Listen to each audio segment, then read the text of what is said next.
여러분들 안녕하세요. 성경수 한자풀이 주영광 TV 오늘 이제 132강을 시작하겠습니다. 132강은 열왕기하 6장 10절에서 10장 32절까지의 말씀에서 보겠습니다. 처음에 나오는 한자어는 방비입니다. 열왕기하 6장 10절의 말씀 본문 읽어드리겠습니다. 이스라엘 왕이 하나님의 사람이 자기에게 말하여 경계한 곳으로 사람을 보내 방비하기가 한두 번이 아닌지라.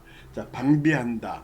이 방비한다는 요새 뭐 잘 쓰지는 않는 말인데 막아서 준비한다 그런 뜻이에요. 막는다는 그런 뜻이겠죠. 그래서 밑에 예문을 들어서 중구난방이다, 막는다.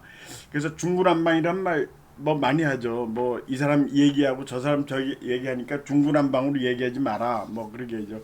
그래서 이 중구난방은 이 대중의 입이다. 중구하면 그거거든요. 난방은 막기가 어렵다. 그러니까 대중이 자꾸만 얘기 저 얘기하고 입 가진 사람마다 뭐 얘기를 하니까 막기가 어렵다. 중구난방이다. 그렇게 그런 뜻으로 쓰이고 있습니다. 옆에 이 방자는 막을 방자고 비자는 준비한다는 거죠. 그래서 여기 재색겸비라고 예문을 들었는데, 이 재색겸비는 이 재라는 건 재능이 있고 색은 그런 용모를 갖췄다 그런 뜻이에요. 뭐 섹시하다 그런 뜻이라기보다 이게 이제 어, 성숙한 여인네들한테 그렇게 쓰죠. 여자한테 쓰는 말이죠. 재색겸비했다는 거는 용모도 잘 갖췄고 그런 재주도 있고 글재주도 있고 그런 재원이다. 이 재원이란 말은 여자한테 쓰는 말이죠. 그러니까 그런 재색을 겸비했다. 그러니까 그런 뭐 외모도 매피가 나고 그다음에 아주 뭐 똑똑하고 영특하고 그런 뜻입니다. 재색 겸비. 네, 다음 한자 보겠습니다. 다음 한자는 임명입니다. 열왕기하 8장 6절의 말씀 보겠습니다.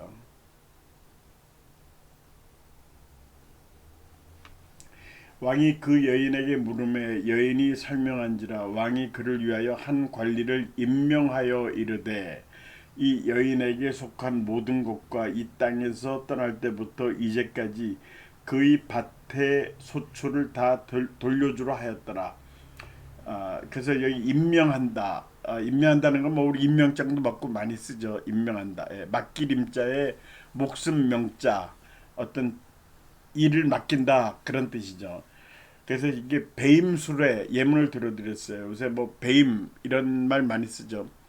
그러니까 배임 횡령, 배임하고 횡령은 꼭 뭐 사건 나면 같이 따라 들어가더라고요. 이게 배임이라는 건 뭐냐면 이제 임무에 반한다 그런 거죠. 그러니까 누구한테 무슨 직책을 줘서 이렇게 하라고 그랬는데 그렇게 안 하고 그 규정대로 안 하고 그건 배임죄예요. 그러니까 배임 수뢰라는 거는 그렇게 임무대로 안 하고 뇌물을 받는 거죠. 그런 뜻이죠. 그러니까 배임을 했다 하면은 무슨 의도가 있었죠. 그 의도가 바로 횡령하거나 그런 의도죠. 이게 좀 더 형사 재판으로 넘어갑니다. 배임 수뢰, 배임 횡령 이런 것들은 임무에 반해서 자리를 지키고 있다. 그게 배임죄입니다. 하라는 건 안 했거나 하지 말라는 걸 했거나 하는 건 전부 다 배임죄에 들어가요. 돈하고 관계가 있죠. 아무래도 그렇게 했을 때는. 그래서 임자는 맡길 임자다. 명자는 목숨 명자인데 여기에 견위 수명 이렇게 예문을 들어드렸어요. 그러니까 견위라는 건 위험을 보면, 수명은 목숨을 준다. 그러니까 목숨을 바쳐라, 바친다 그런 뜻입니다. 이 숫자는 이 수수, 뇌물 수수할 때 이게 앞에 숫자는 줄수, 뒤에는 받을 수 그런 거죠. 이게 줄수예요. 그러니까 위험을 보면은, 국가의 위험을 보면 목숨을 준다. 기꺼이 목숨을 내어준다. 안중근 의사가 쓴 말 아주 그런 유명한 글귀가 있죠. 임명했다. 다음 한번 보겠습니다. 술수입니다. 열왕기하 9장 22절 말씀 보겠습니다.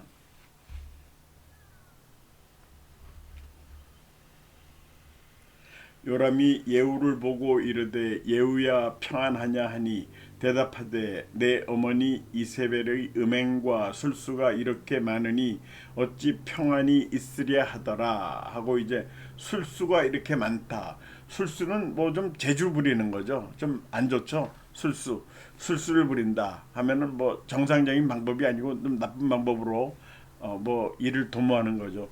이 술자는 재주, 기술 그런 겁니다. 수는 뭐 수학할 때 하는 거고 술수. 그래서 이제 기술보국 예문을 들어드린 거.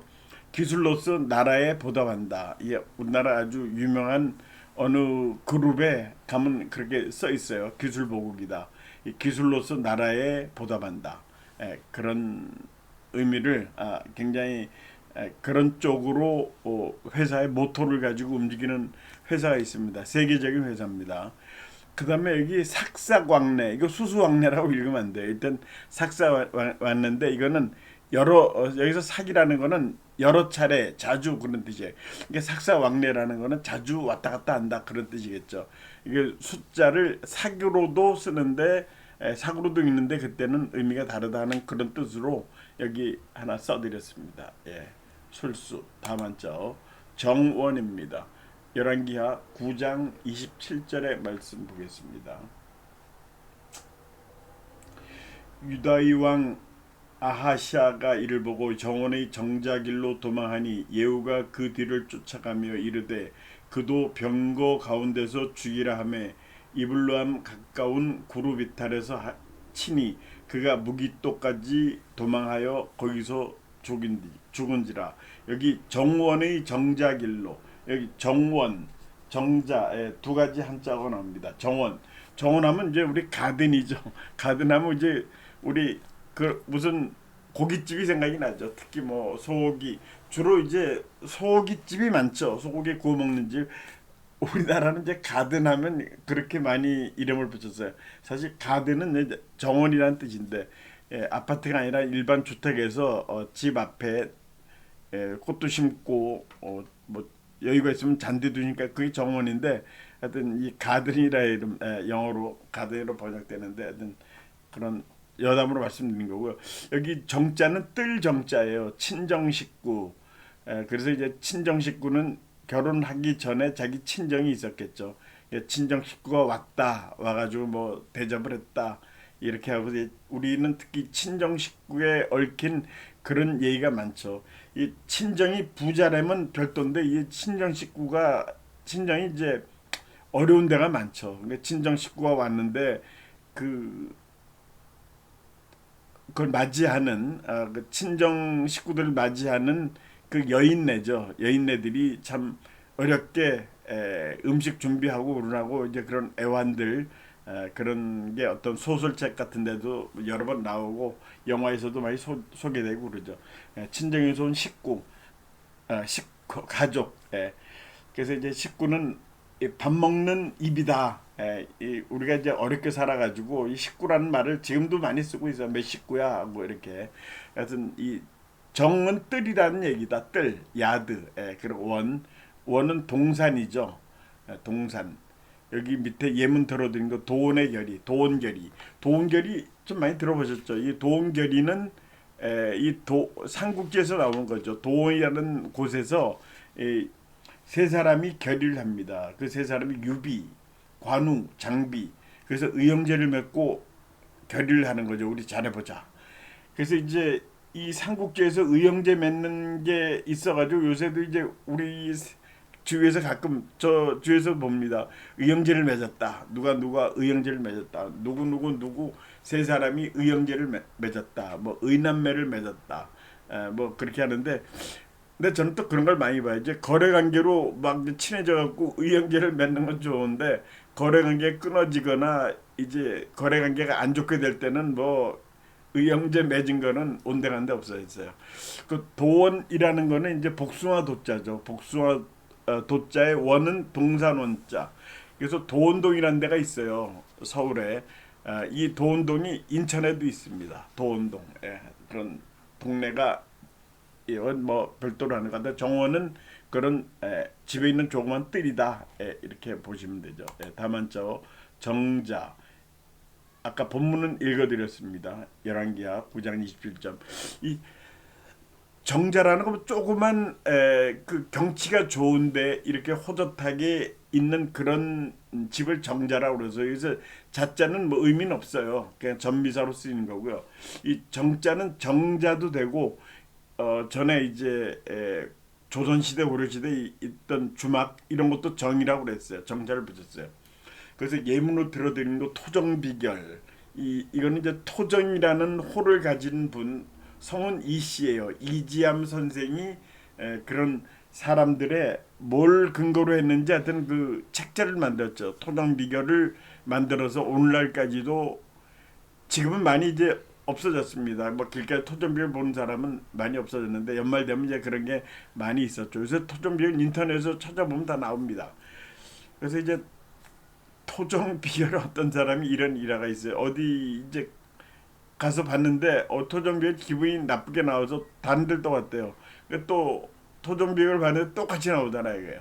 이 토종 비결의 근거는 이제 난해, 난날, 난시 이런 걸 가지고 언제 태어났냐 이걸 가지고 따지는 거거든요. 그래서 똑같을 수밖에 없어요. 그래서 뭐 여기서 나쁘다고 뭐 다른 데 한번 봐보자 이런 것도 있고 또 어떤 사람이 점을 치러 가는데 점괘가 안 좋게 나와서 또 다른 데를 갔다.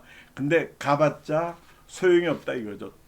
뭐 물론 점괘는 모르겠어요. 근데 토종 비결은 그 일정하게 나옵니다. 그거는 하여튼 뭐 점 치러 갔다가 이제 그거는 누가 이제 제 주위에 그런 얘기를 들었습니다. 이게 오래된 얘기인데 요새 점 치는 거는 젊은 사람들이 호기심에서 치죠. 거기 길 가다 보면은 이제 젊은 사람들 많이 다니는 대학로 뭐 이런데 아니면 홍익대학교 앞에 이런데 보니까 많이 있더라고요. 보니까. 그다음에 이제 자자 이거는 아들 자자 사람 자자 여자애도 자자도 물론 쓰죠. 여기 이제 제자 다병이다 해서 예문 들었는데 제자는 재주가 많은 사람이란 뜻이에요. 다병은 병이 많다. 재주가 많은 사람이 병이 많다. 이게 호사다마 그런 얘기도 비슷한 의미죠. 그다음에 미인 방명 예쁜 여자는 목숨이 짧다. 제자다병 이 재주가 많으니까 그만큼 신경 쓸 게 많아서 병이 걸리겠다. 그런 뜻에서 나온 말이겠죠. 제자다병. 하여튼 정자는 그런 좋은 거를 관망할 수 있는 호젓한 그런 쉼터를 얘기하는 거죠. 요새로 말하면. 네. 다음 한 쪽 보겠습니다. 귀족. 열왕기하 10장 1절의 말씀을 보겠습니다. 아합의 아들 70명이 사마리아에 있는지라 예후가 편지들을 써서 사마리아에게 보내서 이스라엘 귀족들 곧 장들과 아합의 여러 아들을 교육하는 자들에게 전하니 일러스되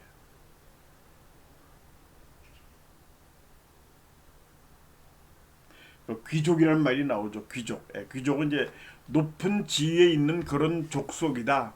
그러니까 이제 왕족을 많이 생각을 하죠. 아니면 고위직에 있는 사람들 그걸 귀족이라고 그러죠.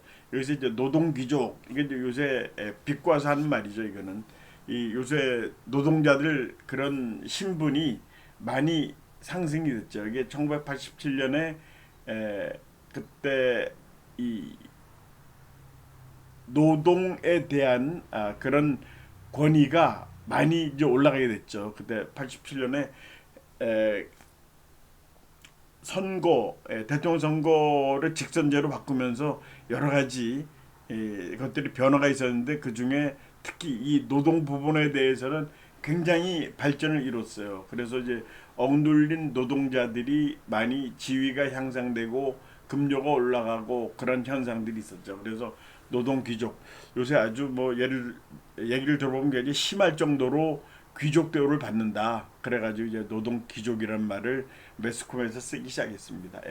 귀자는 귀할 귀자죠. 족은 결의 족자죠. 여기서 조선족이라고 예문을 들어드렸습니다. 그래서 조선족은 이런 거예요. 그 조선족은 이 중국 사람입니다. 국적은 중국 국적이에요. 이 말은 이제 한말 쓰지만 조선족은 중국 국적인데 우리 나라에 나와 있는 조선족들은 한국으로 귀화를 많이 했죠. 그래서 한국 신분, 우리나라 국적을 가진 그런 분들이 많이 있습니다. 이게 조선족은 중국에 95개 민족이 있어요. 그러니까 어떤 사람 94개, 96개 해서 이제 좀뭐 분류하는 방법에 따라서 뭐 몇 개 민족이냐 하는데 하여튼 확실한 거는 94%가 한족입니다. 그러니까 중국의 지금 대표 시진핑도 한족이고 다 한족들이야 대부분. 근데 이제 그 소수 민족들이 있어요. 우리 조선족도 그런데 이제 조선족이 한 300만 명 된다고 그럽니다. 그래서 조선족이 유래를 보니까 1860년에 그러니까 이제 지금부터 160년 전부터 우리 한국 사람들이 이 중국에 가서 살기 시작하면서 그때부터 조선족이 이 거기 어느 한 부분에 자리를 잡고 그게 동북 삼성 쪽이죠. 그쪽에 자리를 잡고 형성을 했다. 해서 지금 한 300만 명까지 이르렀다고 그래요. 그래서 저도 이제 중국 여행을 가보고 갔는데 깜짝 놀란 거는 거기서 정말 그 사람들이 이 조선족들이 그분들이 식사를 하는데 된장찌개를 끓이고 그다음에 김장김치를 하고 그렇게 해서 생활을 우리랑 똑같이 하더라고요. 야 진짜 한민족은 한민족이다 그런 생각이 들었어요. 맨날 중국 음식 먹다가 거기서 된장찌개 먹으니까 굉장히 반가웠습니다. 하여튼 그렇게 해서 그분들이 살고 계시고 지금 상당 부분 아주 많은 건 아닌데 한국으로 나오셨죠. 그래 살고 있습니다. 하여튼 조선족 이렇게 요 정도로 설명을 드리겠고 자 다음 한자 교육 열왕기하 10장 5절의 말씀 그 왕궁을 책임지는 자와 그 성읍을 책임지는 자와 장모들과 왕자를 교육하는 자들이 예후에게 말을 전하여 이르되 우리는 당신의 종이라 당신이 말하는 모든 것을 우리가 행하고 어떤 사람이든지 왕으로 세우지 아니하리니 당신이 보기에 좋은 대로 행하라 한지라. 자 교육을 한다 여기 나와 있죠. 가르친다 가르칠 교자의 육자는 육성할 육자죠. 그래서 교육하는 거는 뭐 우리가 30년 동안 교육을 받죠. 최소한 25년 그래 교육을 받죠. 그래서 여기 가르칠 교자 교육감에서 예를 들어야 되는데 교육을 총 책임지고 있는 사람인데 지역별로 나눠져 있죠. 여기 저는 임명직인데 요새는 선거에 의해서 뽑습니다. 교육감. 이제 학교에서는 이제 교육감이 왕이죠. 그래서 교육감이 행차한다 하고 하면 이제 바짝 긴장을 하죠. 그래서 우리 학교 다닐 때도 장학사 우리 뭐 그런 건 뭔지 몰랐어요. 학교 선생님들이 야 며칠 날 장학사님이 오시니까 너희들 청소 잘하고 그러면서 그냥 난리가 났습니다. 일주일 전부터 그냥 청소하고 말이죠. 막 군데군데 그 덕분에 학교는 깨끗해졌어요. 교실 곳곳에 그냥 아침 저녁으로 선생님들이 오셔가지고 장학사님들 오시는데 이렇게 하면 안 된다고 그러면서 더 깨끗해야 된다고 그러면서 그렇게 하고 그렇게 한 기억이 납니다. 교육감 장학사가 있고 장학사보다 교육감은 훨씬 높은 직책이죠. 그래서 이제 선거에서 뽑히는 그런 분들이죠. 교육감 교육을 감독한다 그런 뜻이겠죠. 육은 육성한다는 건데 육림일이다. 육림일 해마다 11월에 육림일이 있어요. 이게 뭐냐면 식목일날 4월 5일날 식목일이죠. 이제는 공휴일은 아닙니다. 나무를 심고 이제 11월 되면 그 나무가 잘 자라는지 육림일을 지정했어요. 그래서 사실 우리는 그 동안에는 나무 심기는 열심히 심었는데 관리를 안 해줬습니다. 그래서 나무의 뭐 상당 부분이 고사하고 말았는데 이 가을 되면 몇 년 동안 그런다고 그러더라고. 한 4, 5년 정도는 계속 심고 가꿔주고 심고 또 뭐 겨울에 병충해가 없는지 보살펴 줘야지 나무가 잘 자란다고 그래요. 그래서 육림일 이것도 이 나무 심는 거 이상으로 중요한 날입니다. 네. 지나가겠습니다. 다음 한자 태후 열왕기하 10장 13절의 말씀입니다. 예후가 유다의 왕 아하시아의 형제들을 만나 묻되 너희는 누구냐 하니 대답하되 우리는 아하시아의 형제라. 이제 왕자들과 태후의 아들들에게 문안하여 내려가노라 하는지라. 자, 태후. 자, 태후는 왕의 그 임금의 어머니예요. 임금의 어머니. 황제 임금의 어머니 태후. 또는 이런 경우도 있어요. 선대 임금이 돌아가시고 그 부인 그럴 때도 태후라고 부릅니다. 그래서 이게 태자는 클태자, 콩도 태라고 그러죠. 그래서 이제 여기는 유태인하고 예문을 드렸는데 유태인의 유자는 원숭이 유자이네. 유인원 하는 그런 유자 있죠. 또 오직 그런 뜻도 있어요. 그래서 유태인 하면 이제 그 유대 나라, 유다 나라 여러 가지 해서 우리가 좀 복잡하게 생각하는데 그러니까 이스라엘 민족 이렇게 생각하는 건 맞죠. 전에 이스라엘부터 내려왔죠 유태인이. 그래서 유태인이 상당히 독일의 나치에 의해서 핍박을 받고 그랬죠. 근데 이제 세계 유태인이 뭐 몇 프로 안 된다고 그래. 프로테이지를 제가 뭐 지금 기억 안 나는데 몇 프로 안 되는데 세계 경제를 휘어잡고 노벨상 상당 부분을 이 유태인들이 받아가고 하는 얘기는 유명한 얘기죠. 뭐 미국도 유태인이 움직인다. 미국 경제를 그렇게 얘기를 하죠. 뭐 영어로 주이시 이렇게 얘기를 하는데 하여튼 유태인, 유대, 유다 이런 것들 더 자세히 알기 위해서는 이 인터넷에 자료들이 잘 나와 있습니다. 그래서 더 알아보시면 좋을 것 같습니다. 북이스라엘, 남유다에도 같은 나라였는데 그 유대 지파, 유다 지파가 자기들이 고집을 해서 자기들은 어, 정치적인 이유에 의해서 갈라졌다고 그래요. 그게 요 정도로만 하겠습니다. 그다음에 그 후자 이건 뒤후자죠. 그래서 화순군 모후로 예문 들어야 되는데 화순군은 전라남도 광주 부근에 있는 군이죠. 거기에 모후로라고 하는 길이 있다고 그래요. 이게 뭐 유래가 있겠죠. 유래까지는 제가 잘 모르겠습니다만, 하여튼 뭐 모후로 임금의 왕, 임금의 어머니 뭐 그쪽으로 피신 오셨는지 하여튼 그런 연유가 있어서 모후로라고 이름을 지었던 것 같습니다. 하여튼 태후는 임금의 어머니다. 또 선대 임금의 부인 태후라고 그런다. 지나가겠습니다. 다음 한저 예복입니다. 열왕기하 10장 22절의 말씀. 예후가 예복 맡은 자에게 이르되 예복을 내다가 바알을 섬기는 모든 자에게 주라 하매 그들에게로 예복을 가져온지라. 자, 예복은 예식 때 입는 옷이죠. 쉽게 말하면 예복.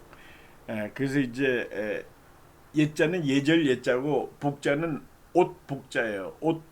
옷이란 뜻도 있고 복종한다, 따른다 그런 뜻도 있죠. 그래서 과공비례해서 이제 예문을 들었는데 이건 논어에 있는 말이에요. 너무 공손하면, 너무 겸손하면, 너무 자기를 낮추면 그거는 예의가 아니다. 과공비례다 그렇게 얘기합니다. 이 보면 우리가 생활하다 보면 아주 너무 과할 정도로 자기 자신을 낮추는 그런 사람들이 있어요. 그리고 어떨 때는 아주 곤란할 때가 있죠. 옆에 있는 사람이. 그거는 예의가 아니다. 그렇게 얘기를 했고, 복에서는 이덕복인, 위에 이제 예복의 복은 옷이라는 뜻인데 여기는 따른다는 뜻이에요. 그래서 덕으로서 사람을 복종시켜라. 사람을 큰 소리로 뭐 강압적으로 뭐 지위가 높다고 그래서 복종시키는 게 아니라 덕을 베풀면서 사람을 복종시켜라. 이것이 진정한 지도다. 요새 그런 말 하죠. 서번트 리더십. 예, 서번트라는 건 하인이죠. 이게 윗사람이지만 하인 같은 그런 자세로 리더십을 발휘하는 서번트 리더십. 요새 많이 쓰는 말입니다. 그런 식으로 너무 계급적으로 고압적으로 억누르지 말고 덕을 쌓음으로써 사람을 따르게 해라. 뭐 복종시킨다보다 따르게 해라. 예복. 예의할 때 입는 옷, 예식할 때 입는 옷. 다음 한자 보겠습니다. 다음 한자 목상입니다. 열왕기하 10장 26절의 말씀입니다. 바알의 신당 있는 성으로 가서 바알의 신당에서 목상들을 가져다가 불사르고. 자, 목상의 목자는 나무 목자죠. 상은 어떤 형태를 가진 그런 형상을 만들어 놓은 거예요. 그래서 목상은 나무로 무슨 뭐 모양을 만들어 놓은 거예요. 보면 뭐 그런 것들 있죠. 뭐 이 관광지 가면 나무로 뭘 만들어서 팔기도 하죠. 그게 목상입니다. 그래서 이제 연못 구워. 그래서 나무에서 물고기를 구한다. 나무에서는 물고기를 구할 수가 없죠. 강이나 바다에 가야지 물고기가 있죠. 그래서 여기 연자는 연유. 이게 나무를 연유로 해서 물고기를 구한다. 이거 택도 없는 소리다 하는 그런 뜻이죠. 말도 안 되는 소리다. 그러니까 상자는 영상의학과 예문을 들었어요. 이게 대학에 있는 관대 영상의학과가 여기서 뜨고 있다고 그래요. 요새 뜨고 있는 과가 세 개의 과가 있는데 하나는 의대에서 말입니다. 정형외과 정재영이에요. 정형외과 재활의학과 영은 영상의학과. 정재영은 그 앞자리를 떠서 정재영이 뜬다. 전에 한번 신문에 이렇게 나왔는데 이게 뜹니다. 원래 의대는 외과가 최고 인기과였죠. 그래서 이제 그걸 갔는데 요새 외과가 인기가 없고요. 요런 말하는 것, 특히 영상의학과 이거는 이제 영상을 보면서 판단을 하는 건데 이게 왜 좋으냐면요. 우선 좀 편하다는 거죠. 이 외과 하면요. 외과가 제일 골치 아픈 게 갑자기 응급환자 생긴대요. 그러면 이제 잠도 잘 못 자고 또 쫓아가고 하여튼 뭐 그런 것 때문에 또 위험 부담도 있고 뭐 그런 것 때문에 사실 그런데 영상의학과는 그 필름을 잘 판독을 하면은 되는 거니까 하여튼 이게 뜨는 학과랍니다. 영상의학과. 재활학과 이것도 뭐 응급 환자가 없으니까 요렇게 하고 자 다음 한자는 공격입니다. 열왕기하 10장 32절의 말씀. 이때 여호와께서 이스라엘에서 땅을 잘라내기 시작하심에 하사엘이 이스라엘의 모든 영토에서 공격하되, 자, 공격한 거는 어떤 대상을 가지고 침략하는 거죠. 그래서 인신공격. 이 격자는 7격자입니다. 때린다는 거예요. 공자는 공격할 공자에 7격자. 인신공격. 이제 사람을 공격하는 거죠. 특히 이 선거 기간 중간에 인신공격을 많이 하죠. 사람을 공격하는 거. 요새 뭐 그렇게 하지 말자고 했는데 계속 또 약속을 했지만 계속 공격이 나옵니다. 인신공격에. 그 다음에 목격자 진술. 이 목격자라는 건 어떤 사건 현장을 본 사람들이죠. 그 사람들이 진술하는 거죠. 전에는 이제 길가에 플래카드가 많이 있었어요. 뭐 몇 월 며칠 몇 시에 무슨 교통사고 목격자들 좀 나와주세요 하고서 이제 거기 플래카드를 많이 붙였는데 우선 그런 게 없습니다. 왜 없냐면 CCTV가 잘 돼 있어가지고요. 사고가 나면 그거 추적하면 금방 나오는데 그래서 요새는 굳이 그런 플래카드를 붙일 필요가 없답니다. 저는 좀 많이 봤죠. 목격자. 그리고 목격자가 말이죠. 또 문제가 뭐냐면 나오질 않는데 거기에. 왜냐면 가서 좋을 게 없으니까. 자기 또 삶이 바쁘잖아요. 바쁘니까 거기 나가서 뭐 오라가라 뭐 한 두세 번씩은 또 그래야 된답니다. 그러니까 그걸 기피하는 그런 것도 있고 그 알지만 자기 사고 봤지만 또 안 나간 사람도 있고 그래서 이제 마침 CCTV 제도가 생겨가지고 요새는 이런 것들로 다 한답니다. 자 오늘은 여기까지 하겠습니다. 오늘도 시청해주신 여러분들 대단히 감사합니다. 안녕히 계십시오.